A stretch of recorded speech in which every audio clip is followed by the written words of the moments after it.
Welcome to Life Unconventional. This literally gives you an arrow to tell you what direction up, so you really can't mess that up too much. You need it on the frame, but our frame is, this Caribbean clip's not big enough. Well, there's probably proof inside there, but I gotta fix a few things on the rig before we get going. It's starting to rain again. Somehow travel days is always rain. This big guy is called a flow stone. So flow stone is what happens when a waterfall opens up.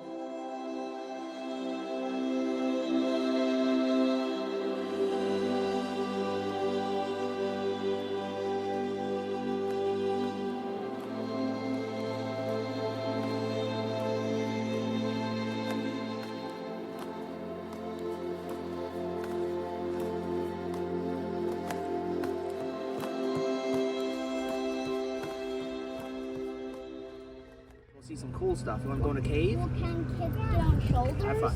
No shoulders. Why? Because you can hit your head on a rock wall. Oh.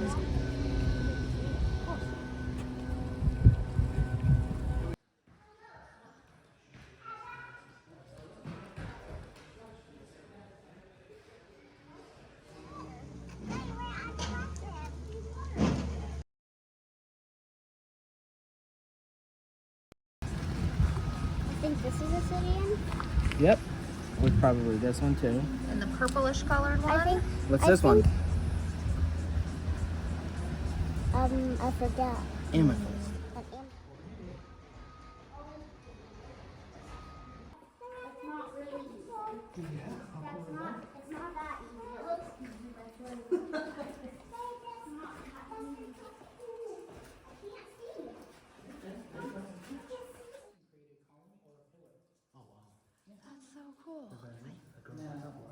Right here, this big guy is called a flow stone. So flow stone is what happens when a waterfall opens up down here in our cave and deposits a whole bunch of the material that makes our calcites and our formations and things all at once, and then eventually it gets so big that it cuts off its own water supply.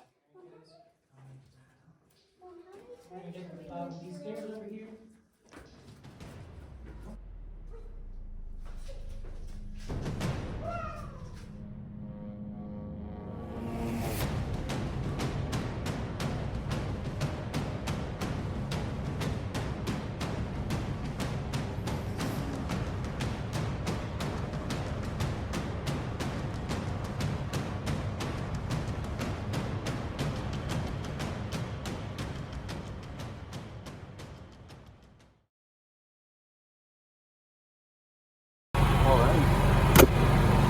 We are morning of staying in the Cracker Barrel all night.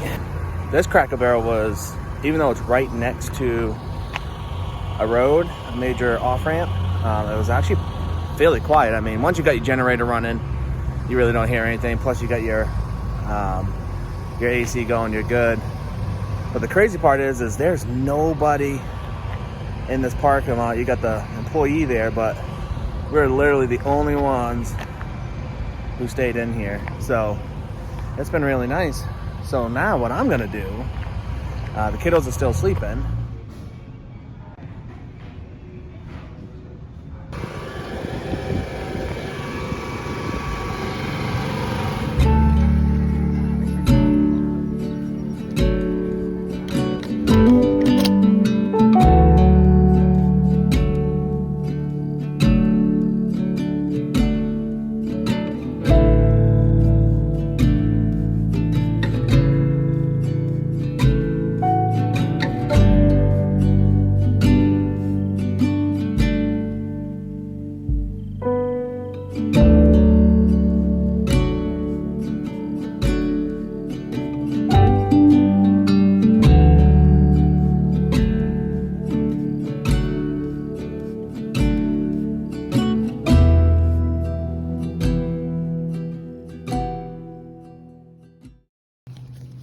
So we got to go ahead and get hooked up in the dark.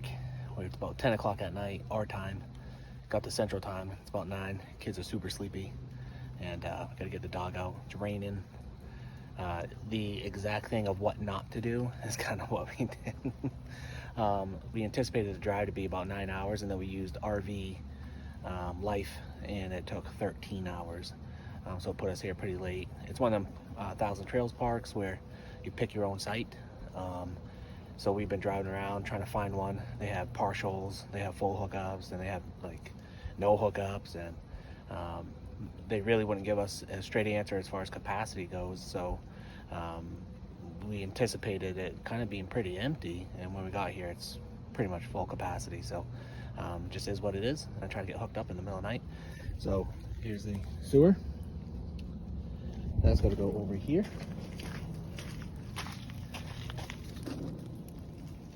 That doesn't look like it's a nice little, there's no way to hook that in. So that's perfect. So this is that type where you need to get a weight to sit on top of it to hold it down in there snug. But I have to get it hooked up the way I'm going to need to do for right now. So one of the big problems is this doesn't have any rings on it, so this is going to have to sit like this, but you can't do that, so there's no way for this to connect.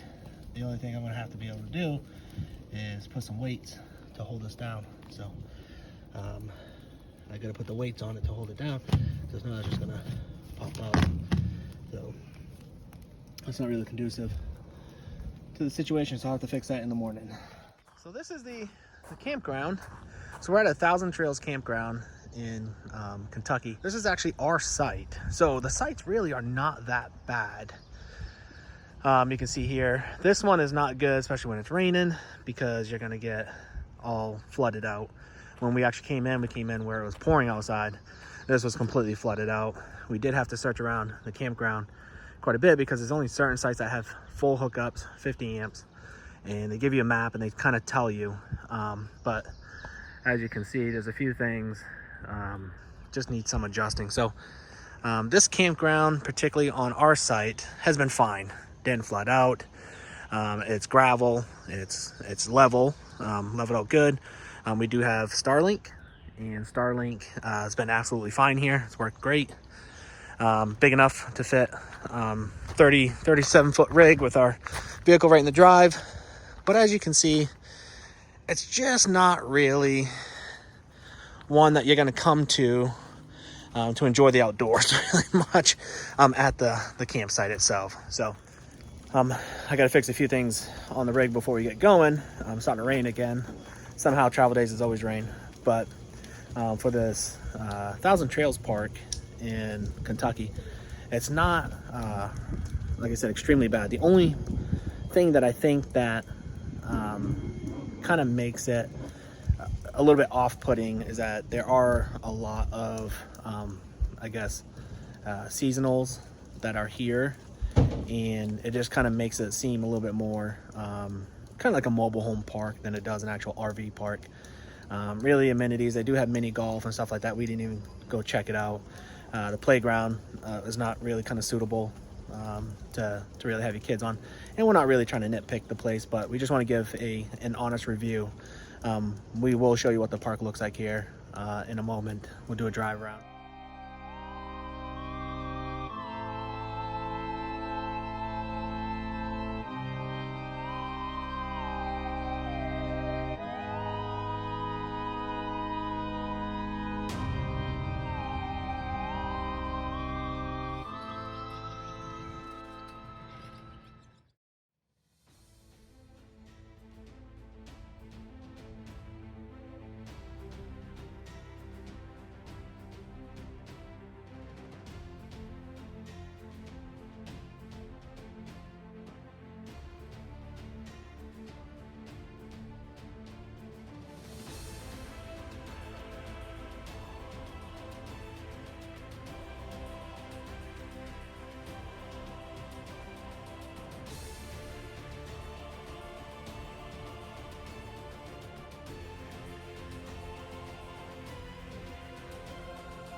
Don't forget to subscribe and turn on notifications. We have a huge announcement coming next week that you don't want to miss.